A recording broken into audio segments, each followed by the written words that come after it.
I am back with another edition of So What Success Stories. And today I am so excited to be talking to my friend, my longtime friend, Darci Richcreek Caesar. And I guess she's just Darci Caesar now. I hardly see you for Richcreek, but I knew her when she was Darci Richcreek. And I knew her when she met her husband. And I'm super, super excited to be talking to Darci. And Darci is the founder, creator, the owner, lots of titles of her new agency, the Darci Caesar Group, and she'll tell us a little bit more about that.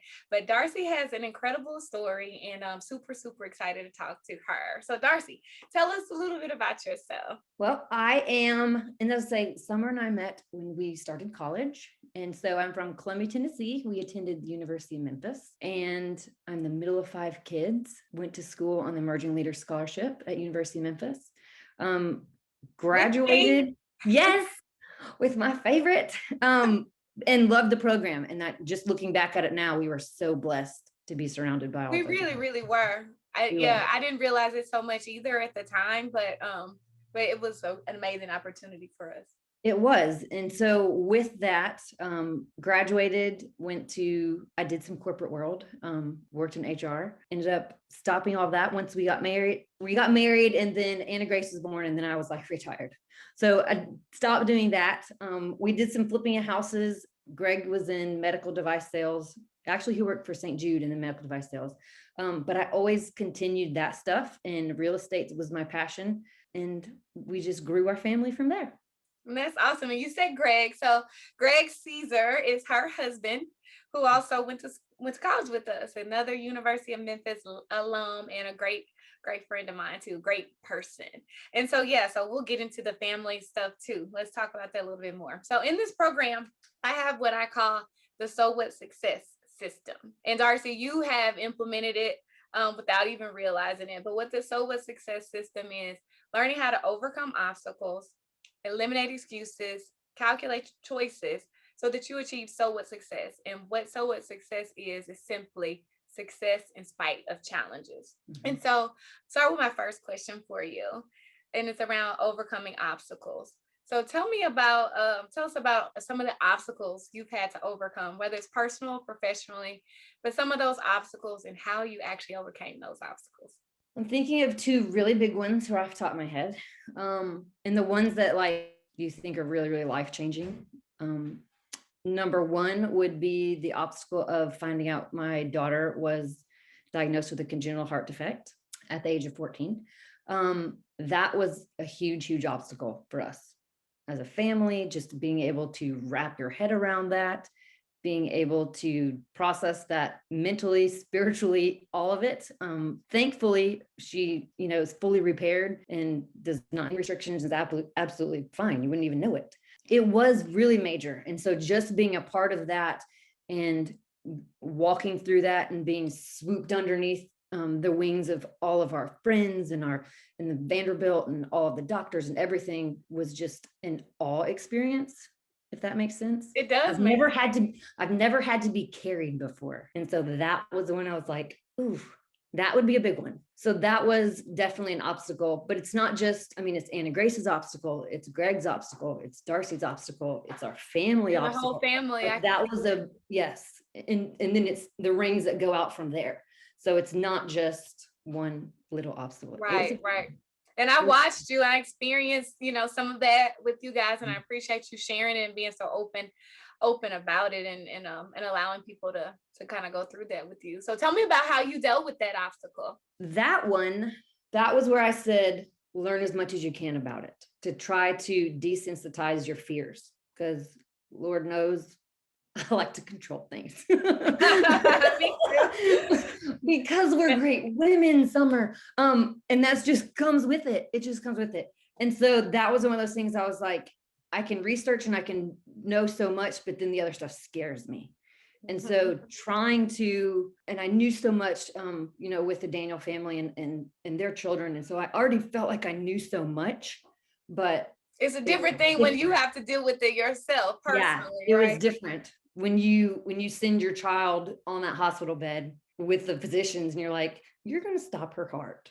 you're going to stop her heart and put her on a machine. So what does that mean? Is she technically still working? Like, Right. so it's going, it's there, but like just learning as much as you can about it and trying to swim through it, just swim.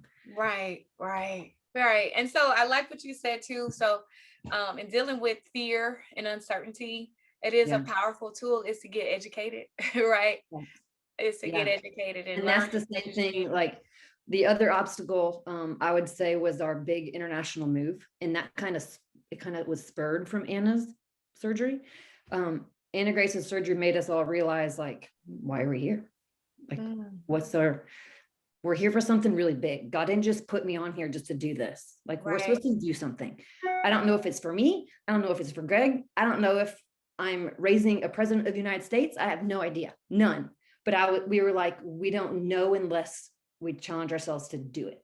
And it's that going from being really comfortable, like Summer, really, really comfortable, to not just stepping outside the box, to being like, I'm diving outside the box. Like, or taking, and one class that was Darci, you're about to jump out of an airplane. This is what you're doing. Like, you're getting ready, you're preparing, you're learning about it, you're getting the steps. And that's, I think, where myself, as in like the control piece, learn as much to be able to control what I can. But the only things you can really control are how you deal with it. You can only control you. You can't control everybody else. You can control you and how you feel and how you take care of you and your mindset. And even though it's really, really hard some days, but that's one of those things too. Yeah, I think that's big. Those are my two big ones. Yeah, but that's big. What you just said though is a hard lesson for me to learn too, because I like to control everything. I think people have said that, but I don't think necessarily in a bad way. And I think you're probably the same. It's just like, I need to know it's under control. Right. And in some cases, in a lot of cases, other people don't step up and take the control. So it's like, okay, I need to do something to give myself some peace about this situation. But you're exactly right. The big wake up call that we get, especially as we get older and wiser, is what you just said. And like, all you can actually control is yourself. Even your children, you can't control them. You can influence them in some ways. And sometimes it's like, you can't even do that, right? Correct. Or you're like, oh Lord, please don't let me mess up. I mean, I know I'm going to mess up, but just don't let it be all the time. Yeah, I know. It's only so much you can do. And, but I applaud you for doing that, and making that leap out of the plane, which, probably felt like was without even the parachute. It's just like, there were people staring at me. There were people like, what are you thinking? Why would you do that? And so that was kind of listen, we're not born to be mediocre. Right. I love it. And that's what really, really sticks. Is that you have to jump in order to be great or to find your greatness. And like I said, I applaud you guys for doing it. And I like what you said too, going from being really comfortable to being, like you said, all hell breaking loose. So even with that, when I quit my corporate job at FedEx, where I was really comfortable, to becoming an entrepreneur, a full-time entrepreneur, it felt like that. Like, wait a minute. You're like, where's my parachute? Like, hold on. And there were people watching too and probably thought I was just as crazy as jumping out of a plane. So I totally get it. And I applaud you. And I appreciate your honesty and openness about the challenges in that. And it's not all peaches and cream and perfect, right? Well, let me ask you this. So dealing with obstacles, and I know those are only a couple that you talked about, because you're a mom of 4, right? 4. Mom of 4. Almost 17, 14, 11, and 7. That is crazy. Yeah, that's crazy. I'm just thinking about when I came to visit you guys. And so it had to have been almost 7 years ago then, because Anna Grace was a baby. No, Mary Claire was a baby. Mary Claire was a baby. Anna Grace was a baby because she's 7 now. I think she was toddlerish. So maybe it's 5 years ago. She was not a baby, right? She was she's a cute, chubby, cute little toddler. She was. It's amazing though how time really does fly, and how we have to cherish that time. But the next part of the SOA success system is eliminate excuses. And so when it comes to life, we all can make excuses. And you guys could have made an excuse not to take that leap, right? And make that move. But what are some of the excuses that you had to eliminate in order to move forward and to go after your dreams or to try new things? The first part of that rings a bell because like I'm raising teenagers, like we're raising kids, we're raising teenagers. So the first part of that rings a bell to me and is like, own it. Like that's the first thing that comes to mind, like own it. I don't care what you did. I don't care. I just want you to own it. If it's bad, if it's good, whatever it is, just own it. There's no excuses. You can't have excuses. And I think that's a mindset that you have to create from the beginning, because you can have a lot of excuses. Yeah, absolutely. Every You can have a day. lot. And the person who you fight the most with excuses is yourself. Yep. And so it's everyday excuses, excuses why things didn't get done, things like that. And it really is just a battle of the mind. It is. I agree with you. It's about making up your mind that you want something, right? Or that you want to Right. achieve something and just making it happen regardless. So I'm totally with you on that. Okay, here's the next part of it. Okay. Maybe you can talk about some of the excuses in this too, but it's calculating choices. So I feel like if you can overcome obstacles, because we're gonna have them, right? No matter Right. how good your choices are, you're going to Right. have obstacles. And you Right. can make excuses. And then the third part of the So What Success system is those choices and calculating choices. What are some of the choices that you've made that you've had to calculate to get where you are today? And I know you guys have had to make a lot of tough choices. When it comes to a really large decision or large choice, I'm very visual. So I really go back to the pen and paper and I make lists. And so it's positive, negative, really diving into that. We mentioned the leadership scholarship. Some of the big Detroit choices that we've made, you also seek guidance for. And that was a skill and something that we put in place, whether it was, and this is straight from Dr. Carson, you seek guidance. And so you call those that you think highly of, you call those that have done it before, you call those that have experienced it or walked something that might look like this to be able to help shed light on whatever decision you have to make. I'll also tell you, I am not very calculated. Like you have your engineer people who are very, very calculated. I am more emotionally driven. So Greg and I balance each other out, but those decisions can be hard because you can make lots of choices.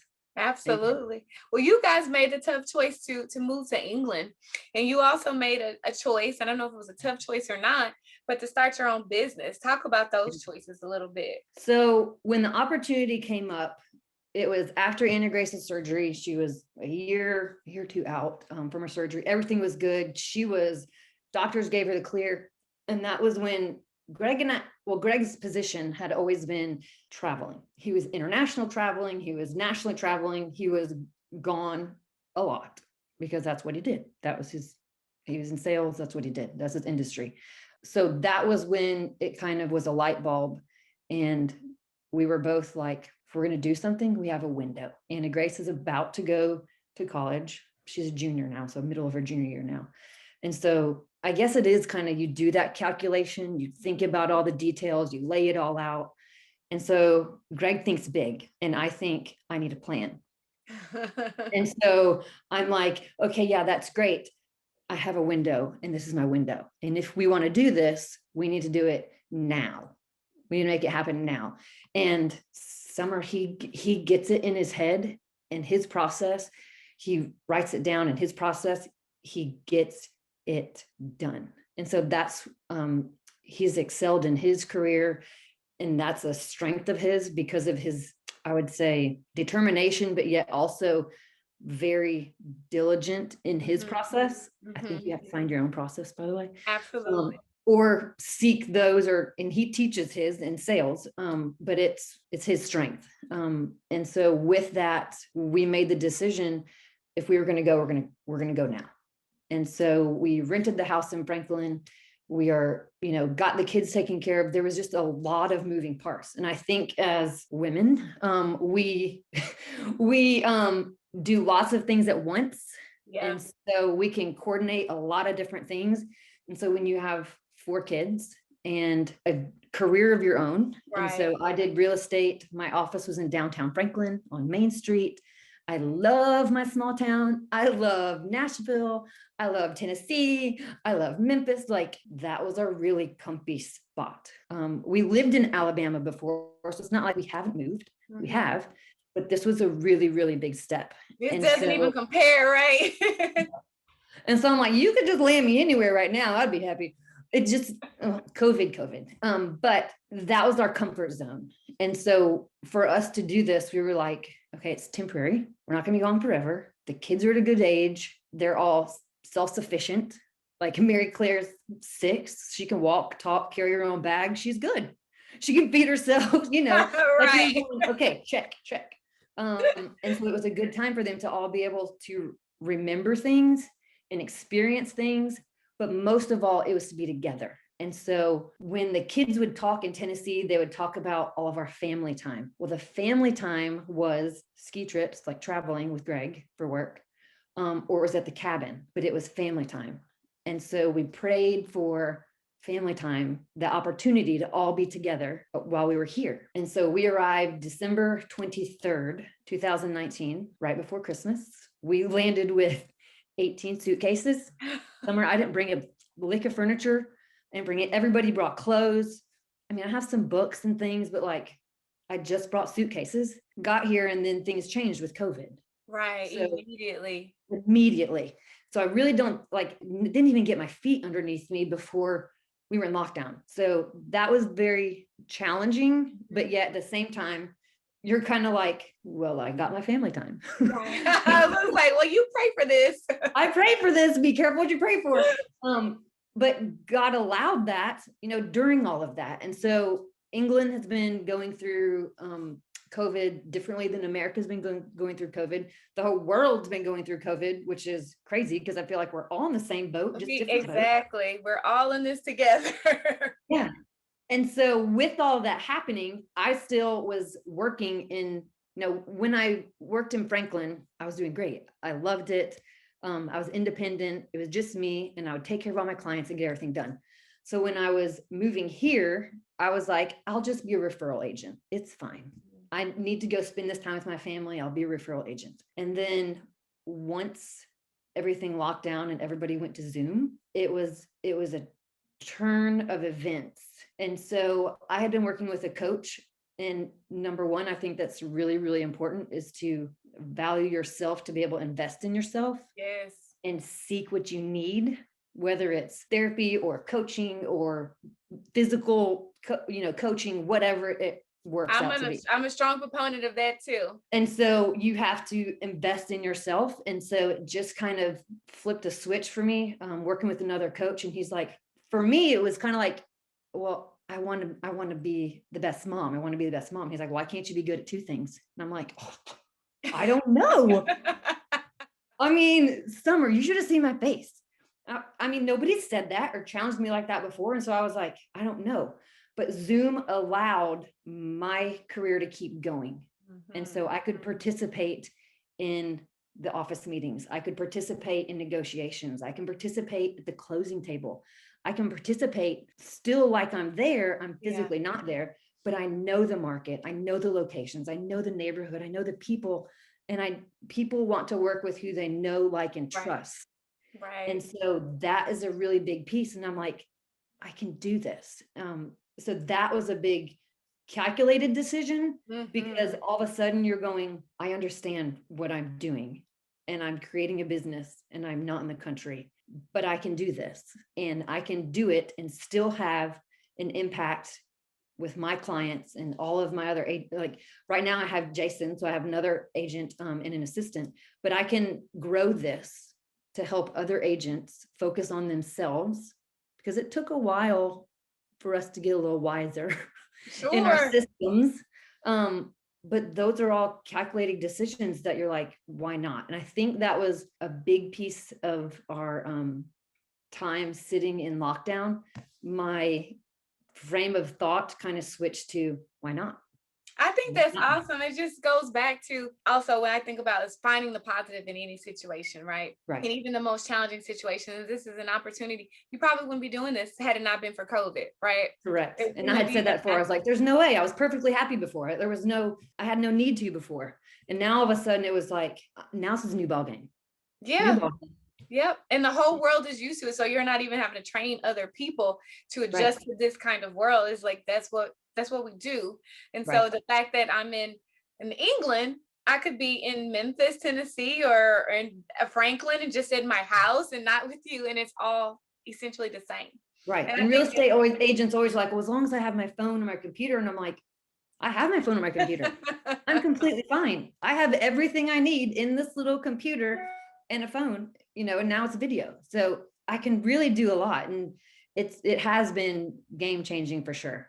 I think that's awesome. And so, for people who end up watching this video, this interview, to see the possibilities of what, Right. because I think we all put limits on ourselves and think about what's possible. And I like that the coach challenged you to, one simple statement just changed your whole mindset and showed you like, yeah, I can do both. I can be great at two things or in more than two things even, Right. really.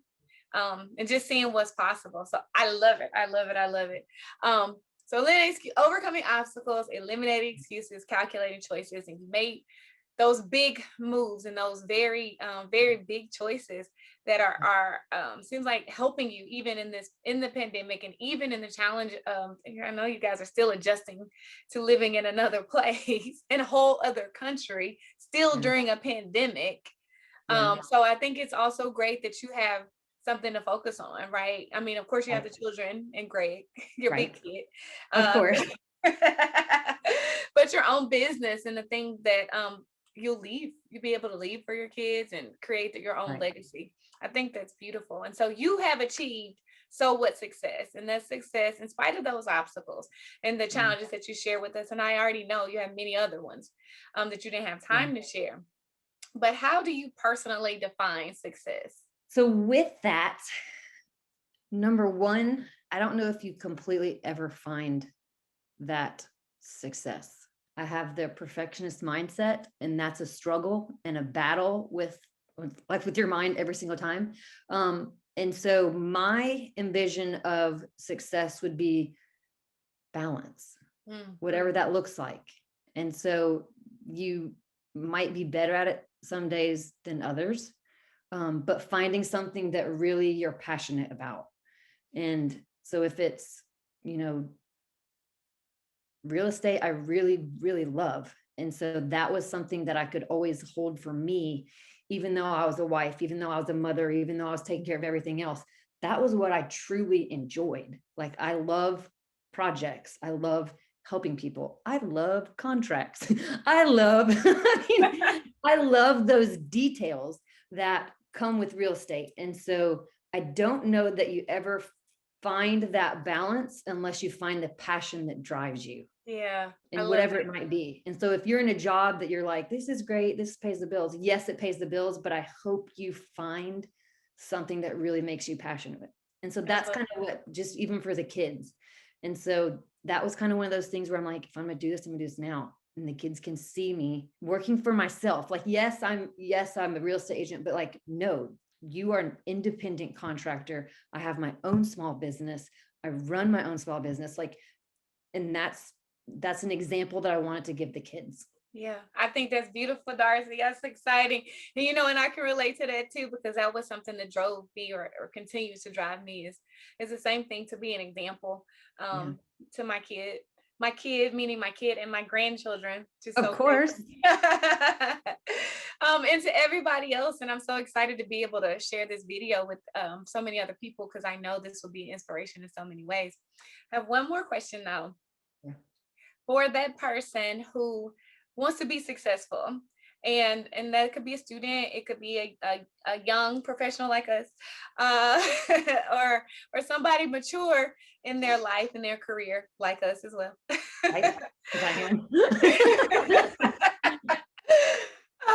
But maybe they're dealing with some difficulties, they're having some challenges, and you've talked about obstacles and challenges, what advice would you give them to encourage them to keep pushing towards success, and that success, however they define it? My number one, and this is speaking like, because I'm speaking to you, but yet speaking to myself at the same time. And that would be to take care of yourself. And that would be, see, now I want to get emotional. So that's a really big lesson that it takes a long time to learn. And so I mentioned earlier, like investing in yourself. Yes. And I didn't until over here, there was an example, and it was like, you're on an airplane, you have to put the oxygen mask on yourself. Like they tell you that and you're like, that's stinking weird. And not until you really sit down and think of it, you're like, holy cow, you can't do anything unless you're okay. And so that's why I was like, even if it's, taking walks or whatever, being over here in England during COVID and through life, really, learning and putting tools in my tool belt. And so whatever I need, whatever day it is, whatever month it is, whatever obstacle or any decision or anything like that comes up, I have a tool belt. And so that was what I wanted to be able to take care of myself, but I wanted to be able to options. So maybe it was art, maybe it was on the bike, maybe it was writing, maybe it was, phone calls to friends, maybe it was junior league. Maybe you have I'd love to volunteer. That's for me. That's for my heart. That's because I need that. So that stuff, I have just to be able to take care of yourself, whatever that looks like. And maybe you don't know what you need because you've never sat and really thought about what you needed. I think that's really powerful, Darci. And as a woman and as a mother, and I mean, and maybe men have this too. I can't speak on it because I'm not one, but it's sometimes hard to do that. It's really hard to do that when you have a family, to put your oxygen mask on first. But then, I guess the older we get, the more mature we get, the more we realize if we don't do that, then we're going to die, and then nobody's going to be taken care of, right? Yeah. And that's the whole thing. I think it's it's for you, it's for your marriage, it's for your family, it's for your extended family, it's for everybody. And so if you are not in a good place, and sometimes we all are, I mean, let's just face it. Right. We've gone through a whole lot the past 18 months or whatever, and everybody has. And that's why they're making it normal to be able to talk about that. They're making it's more of a norm to be able to talk about feelings and to talk about how are you doing? Are you doing okay? And checking on people and knowing that people can be angry, people can be isolated, everybody deals with things. My son today was like, the new kid picked a fight at school. And I'm like, well, let's talk about that. You've been the new kid. It's scary. Maybe he's scary and he's dealing with his feelings different. Yes. And so just taking care of you and kind of understanding that, and understanding that all those different things kind of play a part in one's personality and behavior, and you can only control you. I love it. And I think, just giving yourself grace and giving other people grace too, right?